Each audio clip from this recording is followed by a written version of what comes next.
Oke, pada kesempatan kali ini kita akan membahas sebuah buku ya dalam bahasa pemrograman, yaitu yang berjudul Clean Code ya. Buku ini ditulis oleh Robert C. Martin ya, Robert C. Martin series. Oke. Jadi kita akan masuk ke pendahuluannya terlebih dahulu.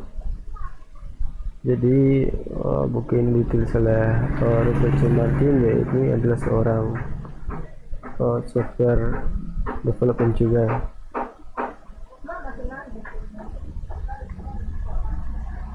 Jadi memang saya membahas buku ini karena memang ada sesuatu yang menarik di dalamnya, selain dari apa yang dibahas oleh buku ini sendiri, yaitu tentang pembersihan kode kita ya.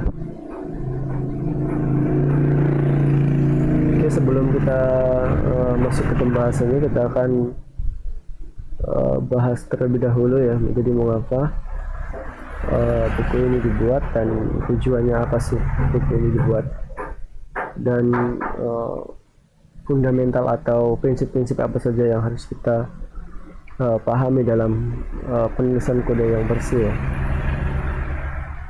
Jadi di sini si penulis ini membahas tentang prinsip-prinsip apa saja yang harus kita miliki untuk dapat menerapkan kode kita dengan bersih. Oke, jadi kita masuk ke forward ya. Jadi di sini memang ada sedikit yang menarik ya di bagian forward ini. Jadi kata si penulis, karena dia ini dari Denmark ya, jadi dia ini memiliki kebiasaan ya, yaitu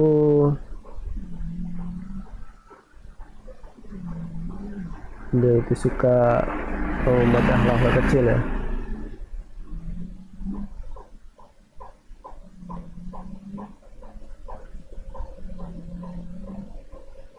Oke, kita translate saja di sini. Salah satu permen favorit kami di Denmark adalah gajol ya, dengan uap licorice yang kuat yang menjadi pelengkap sempurna untuk cuaca kami yang lembab dan seringkali dingin.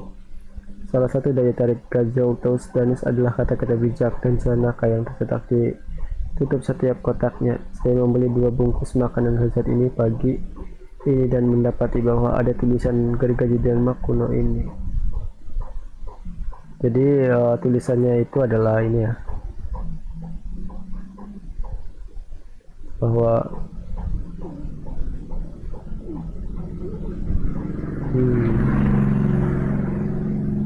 sebenarnya ini adalah sesuatu menarik ya. Kejujuran dalam hal-hal kecil bukanlah hal yang kecil. Jadi bahasa Denmark ya kalau saya bilang ini. Jadi memang ketika kita mencintai sesuatu hal-hal yang kecil itu bukanlah hal yang kecil ya, karena memang hal-hal kecil itu memang penting, perlu kita perhatikan. Jadi menurut penulis, kejujuran dalam hal-hal kecil bukanlah hal yang kecil ya. Ini cinta ya, Alik Hadi ini adalah cinta. Oke, kemudian kita bahas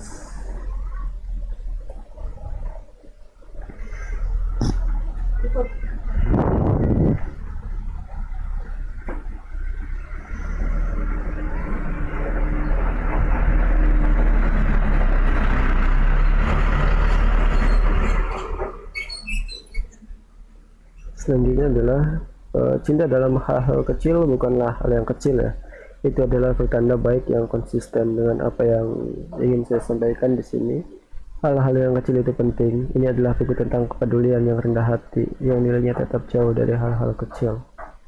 Jadi memang buku ini memang terlihat sepele ya, yaitu clean code yang terlihat tidak begitu penting, tapi ini memang sebenarnya penting ya. penting bagi fundamental dan prinsip-prinsip kita dalam memahami hal-hal yang kecil.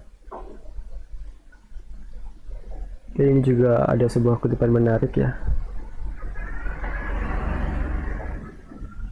yaitu Tuhan ada dalam hal-hal yang detail ya, kata arsitek Ludwig Mies van der Rohe. Kutipan ini mengingatkan kita pada argumen kontemporer tentang peran arsitektur dalam pengembangan perangkat lunak, dan khususnya di dunia agile.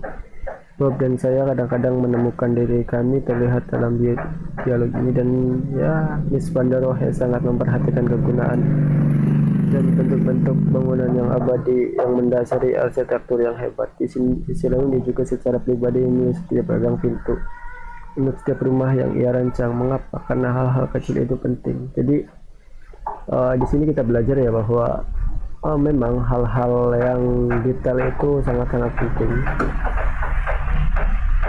dan yang membedakan antara yang bagus dan yang jelek itu ada pada detailnya sendiri ya. Jadi seperti Steve Jobs pun itu memang orang yang sangat memperhatikan hal-hal yang detail dan kecil ya. Jadi Tuhan ada di sana menurut Van der Rohe ya.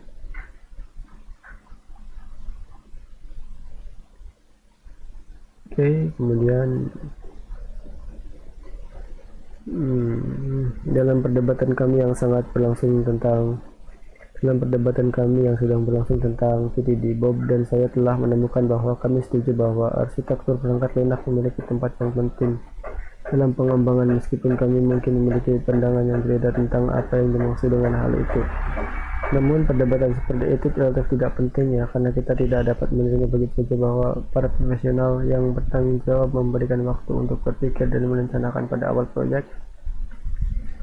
Pada akhir tahun 1990 sampai sekitar 1990-an ya, gagasan desain yang hanya didorong oleh pengujian dan kode sudah lama berlalu, namun perhatian terhadap detail adalah fondasi profesionalisme yang lebih tinggi daripada visi besar apapun. Pertama, melakukan praktik dalam hal yang kecil. Para profesional mendapatkan keahlian dan kepercayaan untuk praktik dalam hal yang besar. Kedua, konstruksi kecil yang tidak rapi, pintu yang tidak tertutup rapat, atau ubin yang sedikit bengkok di lantai, atau bahkan meja yang berantakan benar-benar menghilangkan pesona keseluruhan yang lebih besar. Itulah yang dimaksud dengan kode yang bersih.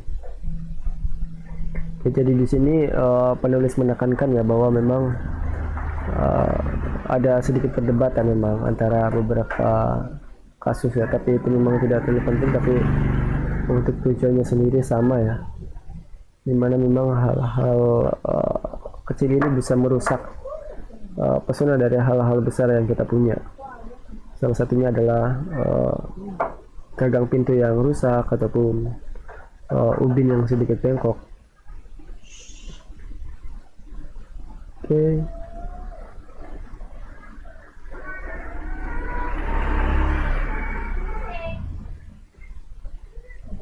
Namun arsitektur hanyalah salah satu metafora untuk pengembangan perangkat lunak, dan khususnya bagian dari perangkat lunak yang memberikan produk awal dalam arti yang sama dengan arsitek yang memberikan bangunan yang murni.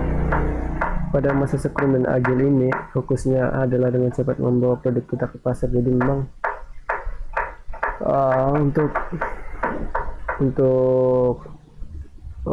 apa ya, pada masa Scrum dan Agile, karena untuk sekarang ini kan kita untuk pembuatan atau produksi software itu rata-rata menggunakan Scrum ataupun Agile ya, untuk cara pembuatan softwarenya sendiri, atau di sini yang bisa disebut dengan kerangka kerja ya, atau framework.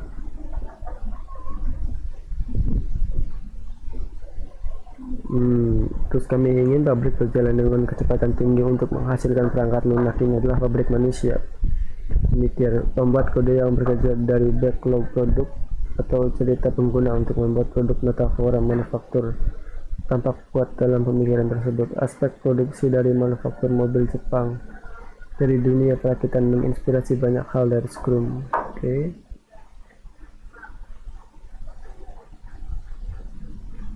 Jadi memang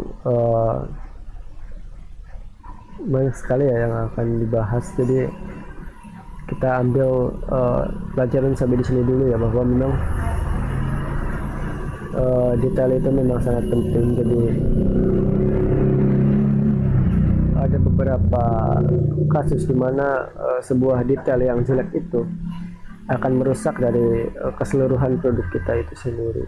Jadi memang pemeliharaan kode yang baik dan juga arsitektur yang bagus untuk membuat sebuah produk itu manageable atau dapat dikelola untuk kedepannya itu sangat penting ya. Jadi kita bisa ambil pelajaran di sini bahwa kita dalam pembuatan software itu harus menentukan arsitekturnya itu terlebih dahulu ya. Bagaimana agar software itu mudah untuk dikelola, ataupun software itu agar mudah di maintenance, mudah di upgrade, dan juga mudah untuk dikembangkan ke depannya. Oke, untuk sekarang ini kita sampai di sini dulu, nanti kita bisa lanjut besok.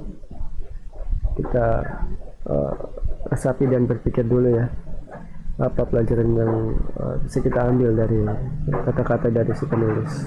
Oke, terima kasih.